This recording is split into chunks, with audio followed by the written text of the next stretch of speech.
Bismillahirrahmanirrahim. Assalamualaikum warahmatullahi wabarakatuh. Alhamdulillahirabbil alamin. Wassalatu wassalamu ala nabiyyina karim nabiyyina Muhammadin sallallahu alaihi wasallam. Allahumma la sahla illa ma ja'altahu sahla wa anta taj'al hazna idza syi'ta sahla. Faj'alna ya rabbana kulla syai'in sahlan muyassara amin ya rabbal alamin. Imam Ibnu Qayyim yang jamaah itu dalam kitabnya berkata, seseorang mukmin itu membutuhkan ilmu persis sebagaimana dia membutuhkan air hujan. Kalaulah suatu bumi kering tapi disirami dengan air hujan, dia bisa subur. Bahkan tanah yang mati pun juga kalau kena air langsung hidup. Maka kata Imam Ibnu Qayyim, seperti itu juga seorang hati yang beriman. Kalau hatinya itu kering, tapi ketika dapat siraman ilmu, hatinya bisa subur kembali. Kalau hatinya sudah mati, tapi kena siraman ilmu, dia nanti hatinya bisa hidup kembali. Tapi yang menjadi garis bawah kita adalah, walaupun banyaknya air ilmu itu, manfaatnya persis seperti air hujan, dia harus ditampung juga. Dia harus ada cabang yang menampung. Bisa didapatkan dengan kedudukan yang mulia, tinggi, jabatan. Seharusnya Fir'aun itu orang yang pertama kali beriman kepada Nabi Musa alaihissalam. Kalaulah kemudian ilmu itu bisa diraih dengan mulianya nasab, seharusnya Abu Jahal dan Abu Lahab itu orang yang pertama kali digelari dengan sebutan As-Siddiq, orang yang paling mempercayai imannya kepada Nabi pertama kali. Karena apa? Mereka nasabnya dekat kepada Nabi Quraisy. Tapi ribuan mukjizat nampak di hadapan mereka, apakah hati mereka tergerak untuk beriman? Jawabnya tidak.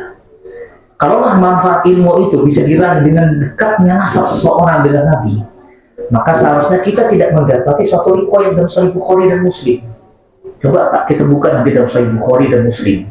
Sahih Bukhari nomor 1360 dan hadis sahih dari Imam Muslim nomor 24. Kita akan dapati suatu riwayat yang dibawakan Abu Hurairah tentang detik-detik kematian Abu Thalib. Falamma hadarat Abu Thalib al-wafatu, ketika detik-detik wafatnya Abu Thalib, ja'ahu Rasulullah sallallahu alaihi wasallam. Nabi pun langsung bergegas mendatangi Abu Thalib. Kenapa? Karena Abu Thalib itu sudah di hati Nabi seperti bapak kandung. Cinta Nabi. Rupanya itu sudah terpernah melebihi Abu Jahal wa Abdullah bin Abi Umayyah bin Mughirah.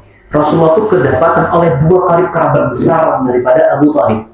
Pertama Abu Jahal, yang kedua adalah Abdullah bin Abi Umayyah bin Mughirah. Tanpa pandang keadaan, langsung Nabi mengatakan, ya amiku la ilaha illallah kalimatan asyhadu laka biha indallah. Wahai pamanku, ucapkan la ilaha illallah. Demi Allah, aku akan bersaksi di hadapan Allah, engkau itu beriman, tapi masalahnya engkau tidak mengucapkan la ilaha illallah. Maka Abu Jahal mengatakan, ya Abu Thalib, atarqabu an millati Abdul Muthalib. Wahai Abu Thalib, kalau kau mengucapkan kalimat tersebut, apakah kau akan meninggalkan jalan ayahmu Abdul Muthalib? Maka kata Abu Hurairah di penghujung akhir ucapan Abu Thalib adalah, aba ayyaqula la ilaha illallah wa huwa ala millati Abdul Muthalib.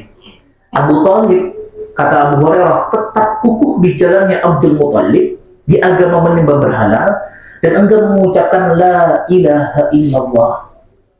Maka Nabi, ini karena cintanya Nabi kepada paman beliau, seperti ayah kandung, Nabi pun langsung berazam, ya ammi ma lam anha la astaghfiranna laka. Selama aku tidak dilarang oleh Allah untuk beristighfar, demi Allah aku akan beristighfar kepada engkau wahai pamanku. Rupanya Masya Allah, langsung pada saat itu juga Allah turunkan surah At-Taubah ayat 117, ayat 113. Maka nali mu'minin, maka nali nabi wal mu'minin ayastaghfiru lil musyrikin walau kana ulil qurba min ba'di ma tabayyana lahum min ashabil jahim. Tidak layak seorang nabi ataupun orang beriman lainnya memintakan ampun kepada orang musyrik walaupun orang musyrik itu kerabatnya sendiri. Istighfarnya Nabi ditolak mentah-mentah oleh Allah. Apakah cukup? Gak cukup, Pak. Rupanya Allah juga menurunkan surah Al-Qasas. Allah mengatakan, innaka la tahdi man ahbabta walakin Allah yahdi man yasha. Wahai Muhammad, kau tidak bisa memberikan hidayah. Hak prerogatif tentang memberikan hidayah itu hanya haknya Allah saja. Yang lain tidak punya memiliki hak hidayah. Padahal Pak, Masya Allah, Kalau kita timbang-timbang, andai kata Abu Thalib itu masuk Islam, betapa besar amal yang dia raih. Bukankah Nabi dalam Sahih Bukhari mengatakan, ana wa kafirul yatim fil jannah hakada. Aku bersama orang yang mengayomi anak yatim, kata Nabi. Persis nanti duduknya seperti ini, 2 jari dekat, luar biasa. Lantas bagaimana ada seseorang yang mengayomi anak yatim dan anak ini menjadi Nabi? Sampai-sampai Pak Abu Thalib itu pernah ditanya tentang mengayomi Rasulullah. Abu Thalib itu saking cintanya sama Nabi sampai mengalahkan cintanya kepada Ali bin Abi Thalib dan Ja'far bin Abi Thalib. Jadi Abu Thalib itu punya anak kandung yang masyhur namanya Ali bin Abi Thalib dan Ja'far.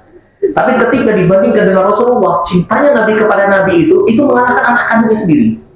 Saking luar biasanya Abu Thalib itu di hatinya Nabi, sampai-sampai Nabi itu pernah berkata, sungguh orang-orang Quraisy tidak bisa menyakiti aku selama pamanku itu masih hidup. Tapi tatkala pamanku itu sudah meninggal, selesai. Disitulah orang-orang kafir Quraisy bisa menyakiti aku. Ini menunjukkan ya jamaah, kedudukan Abu Thalib di hati Nabi itu luar biasa. Di sisi Nabi agung. Tapi pertanyaannya, apakah itu menjamin kita bisa mati dengan husnul khotimah? Jawabnya tidak.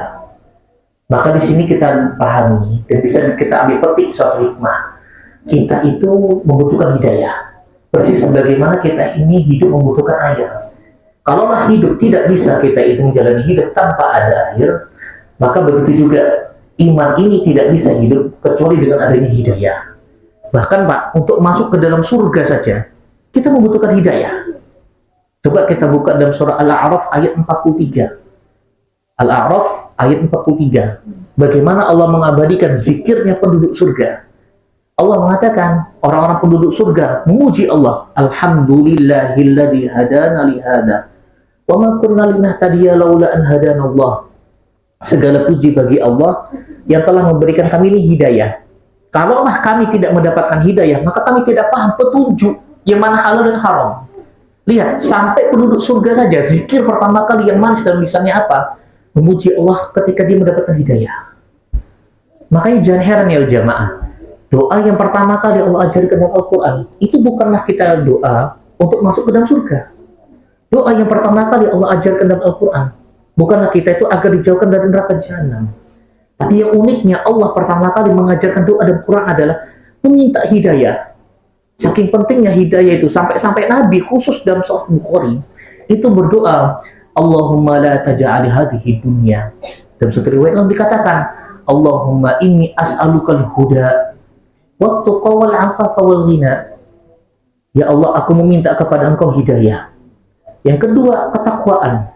Yang ketiga adalah kecukupan harta. Dan keempat adalah ampunan Engkau. Tapi yang diminta sama Nabi yang pertama kali adalah hidayah.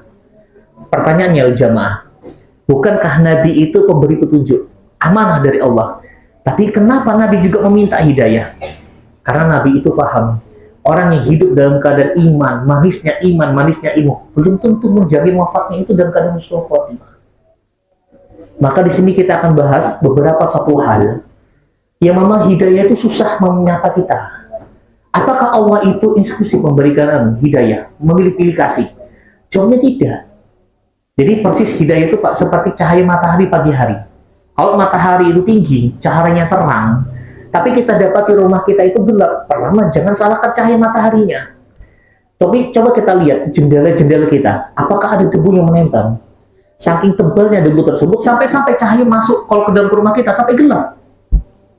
Kita jangan salahkan cahaya mataharinya, tapi salahkan jendela kita. Atau ada tirai yang menghalangin. Maka begitu juga, Allah memberikan hidayah. Allah itu tidak pernah pilih kasih kepada siapapun. Tapi ada tirai dalam hati kita yang membuat hidayah ini susah menyapa kita. Maka di sini kita akan bahas beberapa satu hal yang menjadi sebab bahwasanya hidayah itu tertolak untuk menyapa hati kita. Dan di antara noda yang membuat hidayah itu susah menyapa kita adalah satu, sifat ujub itu sendiri, sombong. Mendapatkan hidayah itu ya jamaah, itu mudah. Tapi menjaganya itu susah. Dan sesuatu hal yang membuat kita susah mendapatkan hidayah istiqomah itu adalah sifat ujub. Maksudnya gimana Ustaz? Ketika seseorang itu pernah merasakan manisnya ilmu, dia sudah mendapatkan manisnya ibadah. Tapi dia tutup telinganya dia. Ketika apa? Ada suatu nasihat yang datang itu daripada orang yang jauh lebih muda daripada dirinya. Perlu diingat ya jamaah. para nabi itu tidak pernah berbangga diri dengan kualitas iman yang mereka dapatkan. Makanya kalau kita buka dalam lembar mushaf, kita akan dapat zikirnya Nabi Adam itu bagaimana? Rabbana zolamna anfusana wa illam taghfir lana wa tarhamna lanakunanna minal khasirin. Ya Allah, saya termasuk orang yang zalim. Kalau Engkau tidak mengampuni kami, maka niscaya kami termasuk orang yang rugi. Coba kita lihat bagaimana zikirnya Nabi Nuh yang Allah abadikan dalam surah dalam Al-Quran. Bagaimana zikirnya Nabi Nuh? La ilaha illa anta subhanaka inni kuntu minaz zalimin. Tidak ada Tuhan selain Engkau, wahai Allah, maka ampuni dosa hamba. Sesungguhnya kami ini termasuk orang yang zalim. Syekh Umar Mukbil ketika menafsiri tentang zikirnya para nabi, apa yang beliau katakan? Sifat dasar orang beriman itu adalah dia merasa berdosa. Dia merasa salah di sisi Allah. Makanya jangan heran ya jamaah. Ketika Abu Bakar radhiyallahu anhu itu wafat, maka Masya Allah para sahabat itu berdebat semuanya siapa orang yang menjadi layak jadi khalifah. Tapi pernahkah kita dapati suatu riwayat, ada seorang sahabat mengatakan, aku ini orang yang dijamin surga oleh Nabi, aku berhak menjadi khalifah. Pernah kita ketemu cerita tersebut? Gak ada. Bahkan sekelas ketika tahun 37 Hijriah, nanti terjadi ada perang Siffin. Bapak tahu perang Siffin tahu Pak? Perang Siffin itu perang antara Muawiyah dengan Ali bin Abi Thalib. Perang besar dan akhirnya Allah takdirkan Ali bin Abi Thalib dengan pasukannya itu menang. Tapi pernahkah kita dapatin ketika sebelum perang itu Ali mengatakan, wahai Muawiyah, kau nggak tahukah aku ini mantunya Nabi? Wahai Muawiyah, kau nggak tahukah di tahun 9 Hijriah Nabi pernah menyebut aku ini adalah Harun untuk Rasulullah, persis seperti Nabi Harun yang mendampingi Nabi Musa. Maka Rasulullah pernah mengatakan, engkau wahai Ali itu persis kedudukanmu seperti Harun. Ada kita dapati hal tersebut? Gak ada sama sekali. Padahal mereka ini Masya Allah penduduk yang dijamin surga. Tapi pernahkah kita dapati Ali mengatakan, wahai Muawiyah, aku ini orang yang dijamin Nabi untuk masuk surga? Pernah dapati gitu? Gak ada. Seolah-olah pujian Nabi tentang sahabat itu mereka dijamin surga sirna dalam otak mereka. Karena apa Pak? Ciri orang beriman itu merasa salah, merasa rendah. Makanya kalau kita buka dalam kitab ini, Imam Az-Zahabi, Al-Mawsu'ah, kita akan dapati bagaimana zikirnya atau ucapannya Umar bin Khattab ketika detik-detik belum hendak meninggal. Umar mengatakan, wailun li wa wailun ummi illam yarhamani rabbi. Celaka aku, celaka ibuku, kalau Allah itu tidak mengampuni dosa aku. Pertanyaannya Pak, bukankah Umar itu dijamin masuk surga sama Nabi? Kalau kita buka, ada satu hadis dari Imam Sunan Ad-Darimi. Itu Nabi pernah berkata, tahukah kalian ada penduduk surga yang mana rumahnya itu Allah udah bangunkan di surga, tapi orangnya, jasadnya masih berjalan di muka bumi, belum meninggal. Maka kata Nabi mengatakan, dialah Umar bin Khattab. Ini mulianya Umar, dijamin surga. Sampai mulianya dia, Allah udah bangunkan rumahnya di surga. Tapi uniknya ketika Umar hendak meninggal, yang diingat sama Umar itu apa? Yaitu banyaknya dosanya beliau. Maka ini menjadi refleksi kita ya jamaah. Kalaulah dalam hati kita, kita berikan satu sedikit saja lahan untuk sifat kesombongan, demi Allah, ini yang membuat kita itu gagal mendapatkan hidayah, kenikmatan istiqomah. Bukankah kita dapati iblis dahulu, itu makhluk yang mulia di surga. Makhluk yang dianjung-anjungkan, sampai dia itu dijuluki sebagai setara dengan malaikat. Tapi ketika di tengah mulianya itu, dia merasakan manisnya keimanan, gugur semuanya. Langsung runtuh, menjadi manusia yang makhluk yang diberkahi. Kapan? Ketika disifat kesombongan. Ini juga yang mengakibatkan kalau kita kepahamin. Fir'aun itu ada dua ucapan yang fenomenal. Dulu pernah kita kaji. Fenomenal ucapan yang pertama adalah Allah abadikan dalam surah An-Nazi'at ayat 24. Qala ana rabbukumul a'la. Aku adalah Tuhan kalian yang paling tinggi. Bukankah ucapan ini ucapan paling busuk, ucapan yang paling dimurkai sama Allah? Karena Nabi itu sudah pernah mengatakan, asyirku anta ja'ala lillahi niddan wa huwa khalaqaka. Syirik itu apa sih? Kapan seseorang dikatakan syirik? Kalau dia mendatangkan suatu tandingan sama Allah, setara dia. Kalau dia meyakini Allah itu menurunkan hujan, terus dia meyakini ada makhluk lain menurunkan hujan, pawang hujan, cukup seseorang itu dikatakan syirik. Dan syirik itu dosa yang dimurkai oleh Allah. Allah nggak pernah berdamai dengan orang yang melakukan syirik. Lantas bagaimana ucapan Fir'aun? Ana rabbukumul a'la. Aku adalah Tuhan kalian yang paling tinggi. Tidak ada Tuhan yang paling tinggi kecuali aku. Itu dalam surah An-Nazi'at ayat 24. Tapi yang unik ya jemaah, kalau kita buka mushaf, nanti kita akan dapati dalam surah Yunus ayat 90. hatta idza adrakahu al-gharq qala inni amantu annahu la ilaha illa alladhi amanat bihi banu Israil wa ana minal muslimin. Perhatikan bagaimana ucapan Fir'aun di detik-detik hendak meninggalan dia. Ketika Fir'aun faham dia hendak meninggal, disitulah dia mengucapkan, aku beriman kepada Allah, Tuhan yang disembah oleh Bani Israel, wa ana minal muslimin. Saksikan, aku termasuk orang yang beriman. Pertanyaannya, kenapa Fir'aun bisa mengucapkan ucapan mulia yang Allah abadikan dalam surah Yunus ayat 90? Jawabnya Pak, tidak ada lagi yang udah bisa disombongin. Fir'aun faham ketika hendak tenggelam, dia itu raja. Tapi bisakah dengan titah rajanya itu menyelamatkan dirinya selamat dari tenggelam? Gak bisa. Dia punya limpahan harta yang luar biasa, emas yang banyak. Tapi bisakah dia itu menyogok Tuhan, Allah, untuk tidak menggelamkan dia dengan lautan? Gak ada. Ketika dia paham tidak memiliki kuasa, tidak ada sifat kesombongan, disitulah lisan manisnya keluar. La ilaha illalladzi amanat bihi Israil. Tidak ada Tuhan kecuali Tuhan yang disembahnya orang Bani Israel. Wa ana minal muslimin. Dan aku termasuk orang beriman. Maka di sini kita paham ya jamaah, betapa banyak orang itu susah mendapatkan kebaikan. Kapan? Ketika dia menyisihkan satu wahan dalam hatinya, sifat kesombongan. Bapak kenal Imam Abu Hanifah? Imam Abu Hanifah itu namanya Nu'man bin Sabit. Dikatakan Imam Abu Hanifah, itu banyak julukannya. Mungkin dikatakan Bapak Keran karena cerdasnya beliau. Abu Hanifah karena beliau tuh memiliki ilmu yang lurus. Sampai-sampai ketika Imam Abu Hanifah hidup, itu tidak ada ajaran sesat, Pak. Mu'tazilah itu berani berajarillah kapan? Ketika Imam Abu Hanifah itu wafat. Tapi uniknya Imam Abu Hanifah, itu beliau pernah menegur anak kecil. Karena ada anak kecil yang pakai sandal kayu tinggi, jalan di atas pasir. Kata Imam Abu Hanifah, nak, hati-hati. Nanti kalau kakimu itu keplicuk, gak sengaja jatuh, kakimu terkilir luka, bisa nanti patah kakimu. Maka anak kecil tadi mengatakan, Bapak ini siapa namanya ya? Kata Imam Abu Hanifah, saya itu Nu'man. Langsung anak ini terspontanitas langsung ingat. Hal anta imamul a'zam? Apakah engkau itu yang dijuluki sebagai imam a'zam? Imam yang paling tinggi. Kenapa Imam Abu Hanifah dijuluki imamul a'zam, Pak? Imam yang agung. Karena beliau itu punya murid. Semuanya murid itu masyhur menjadi ulama di zamannya. Imam Ibnu Sawur, itu ulama besar. Al-Qadhi Yusuf Asy-Syaibani, itu orang yang dimulia-muliakan di zaman Imam Abu Hanifah. Makanya orang ketika dengar nama Nu'man, langsung dikatakan, Al-anta imamul a'zam, apakah engkau imamul a'zam? Maka kata Imam Abu Hanifah, itu julukan orang kepada saya. Kalau asli saya nggak tahu apakah saya imamul a'zam di mata Allah. Spontan anak ini mengatakan, wahai imam, hati-hati kau dijuluki sebagai imamul a'zam. Karena ketika engkau tergelincir dengan suatu perkara maksiat, kau akan diikuti sama orang. Dan kau akan menanggung dosa jariahnya.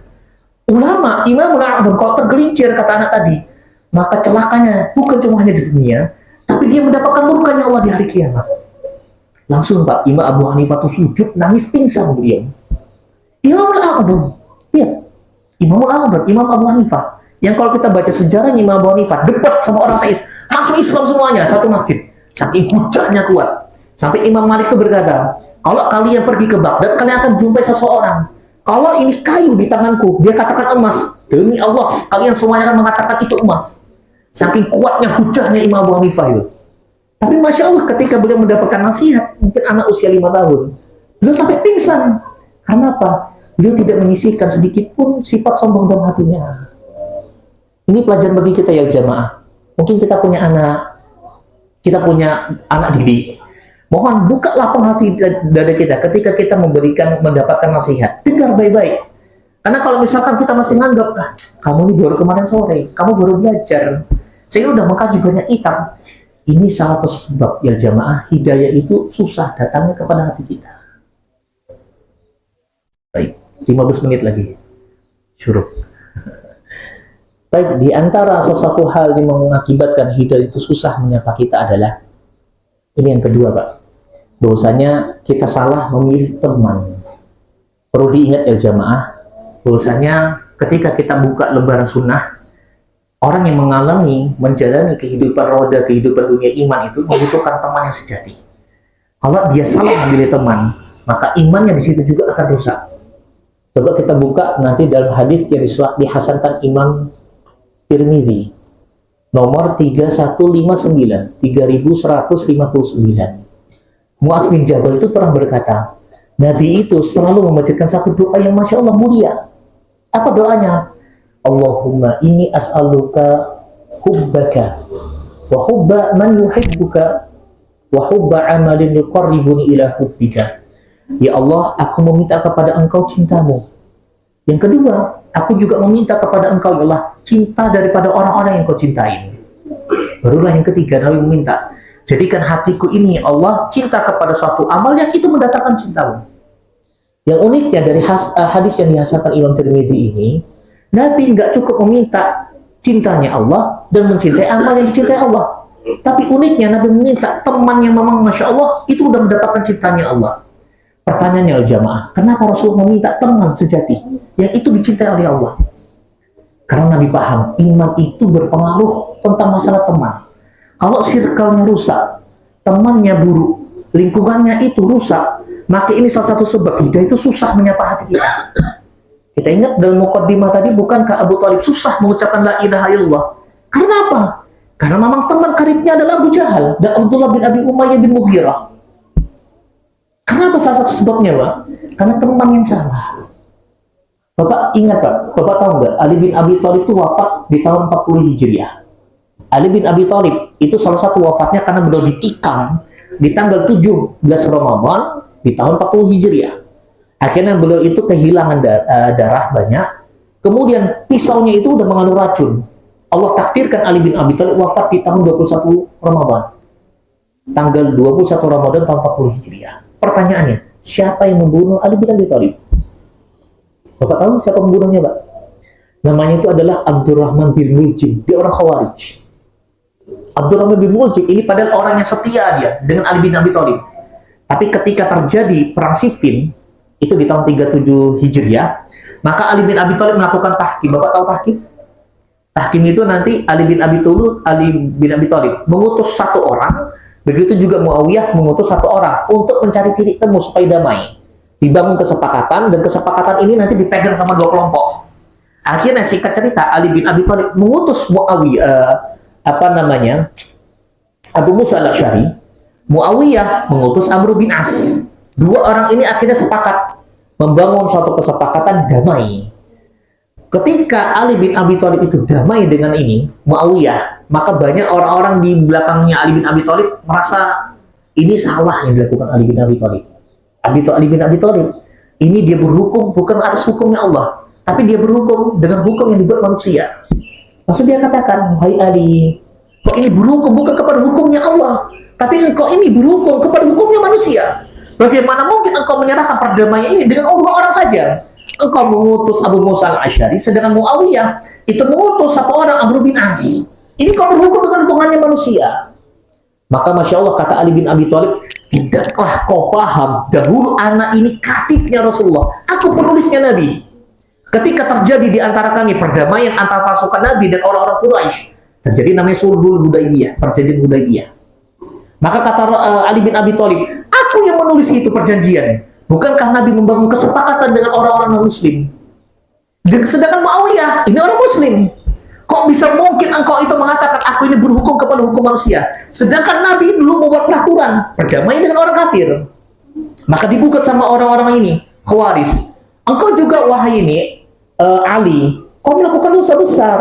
Bukankah Muawiyah tidak mau membaik engkau? Dan kenapa engkau menghapuskan dalam suratmu itu nama Amirul Mukminin?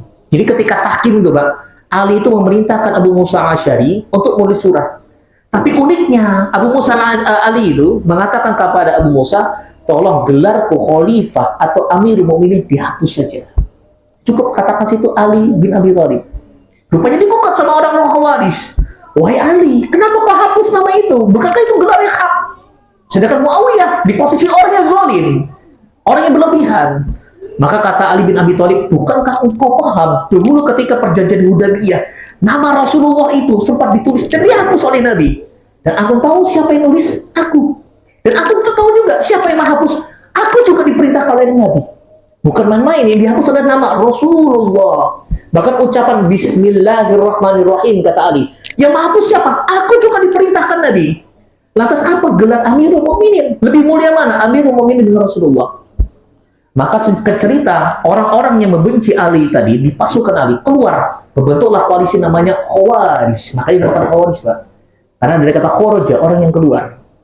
Dan uniknya, ketika Masya Allah di tahun 38 Hijriah itu, ini masa-masa puncak.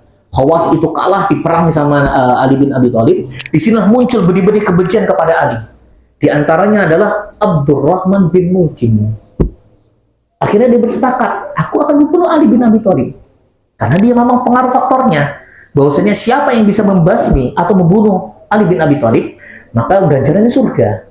Tapi perlu diketahui ya jamaah, kalau kita baca sejarah tentang Abdurrahman bin Muljim, semangat Abdurrahman bin Muljim ini sempat rendah, pudar dia. Ada dalam hatinya itu nggak pengen bunuh Ali bin Abi Thalib. Tapi uniknya semangat ini bangkit. Kapan? Ketika dia kenal seorang wanita namanya Khitom. Maka ketika dia mencintai wanita bernama Khitom, wanita ini mengatakan, cukuplah mahar untuk mendapatkan aku adalah apa? Darahnya Ali bin Abi Thalib itu tumpah. Maka siapa yang bisa menumpahkan darahnya Ali bin Abi Thalib? Khalas, cukup itu menjadi mahar untuk sahnya aku jadi istrinya dia. Maka Abdurrahman bin Muljim semangat dia akhirnya menggencarkan kegiatannya kapan? Di tanggal 17 Ramadan di tahun 40 Hijriah. Ditusuk Ali bin Abi Thalib. Yang unik, ketika Ali bin Abi Thalib itu sukses membunuh Ali bin Abi Thalib, Abdurrahman bin Muljim ini, dia itu dipukulin sampai mukanya babak belur, tapi uniknya lidahnya itu berzikir kepada Allah.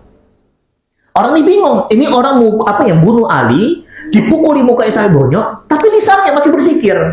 Sampai-sampai ada seorang sahabat mengatakan, ya sudah kalau gitu lidahnya kita potong aja, putuskan saja. Ini saking bencinya, Pak.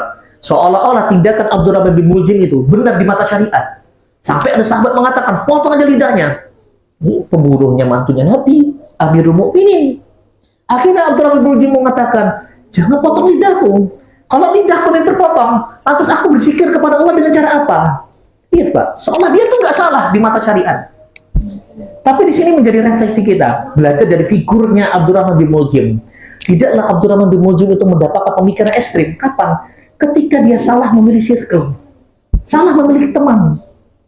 Maka di sini kita pahamin, circle yang salah, temannya rusak, cinta yang mama itu dia itu salah. Ini justru mengakibatkan seseorang gagal mendapatkan hidayahnya Allah. Maka di sini kita dapat paham dan belajar. Kalaulah dalam menjalani roda kehidupan, kita perlu teman, Pak. Bapak kalau misalkan bangun karir, pasti mencari teman yang berpengalaman bagus, jujur, orang yang baik, bisa amanah. Itu udah bangun karir. Lantas kenapa kita menjalani kehidupan iman dan kehidupan ini, kita tidak mau jeli memilih teman yang tepat. Saya ingat dulu sering kali membawa tentang Mike Tyson, contoh Mike Tyson. Mike Tyson itu, dia ketika masuk dalam ring tinju, itu langsung FVP, kuda hitam. Tiba-tiba masuk, langsung juara dunia. Tapi kapan Mike Tyson itu dia runtuh karirnya? Ketika satu sosok ini meninggal, namanya De Amato. De Amato itu pelatih beliau, orangnya tua. Ini andai kata Mike Tyson pukul sekali aja di mukanya De Amato, itu De Amato langsung tewas itu. Tua, sepuh dia. Tapi pernah terjadi wawancara antara Mike Tyson itu, kenapa karirnya kalah? Bahkan kalahnya itu gak main, melawan anak baru yang masuk di ring tinju, kalah dia. Kata Mike Tyson mengatakan, saya semenjak kehilangan De Amato, saya tuh nggak tahu di mana titik terlemah saya ketika di ring tinju. Karena banyak blind spot ketika saya tinju, titik kelemah saya itu banyak. Yang jeli, yang tahu itu adalah De Amato. Tapi ketika De Amato itu hilang, kelas saya nggak tahu di mana titik kelemah saya ketika saya ada di ring. Itu Mike Tyson, Pak. Kita paham, membangun karir saja, kita membutuhkan teman yang terpercaya. Lantas mengapa dalam menjalani raungan kehidupan dunia ini, menjalani keimanan, kita nggak jeli memilih teman? Makanya menjadi introspeksi kita. Coba cek nanti dalam Google kita, nomor telepon kita, ada nggak kontak-kontak yang memang itu orang-orang yang tepat, orang yang soleh. Sehingga dia yang bisa menopang dalam nasihat keimanan kita nanti. Tapi al-jamaah, karena sudah waktu syuruk, maka kajian subuh ini kita cukupkan sampai sini saja. Di antara penghalang hidayah, sebagaimana kita bisa simpulkan, ada dua. Pertama adalah kita menyiapkan satu lapang dalam hati kita sifat kesombongan.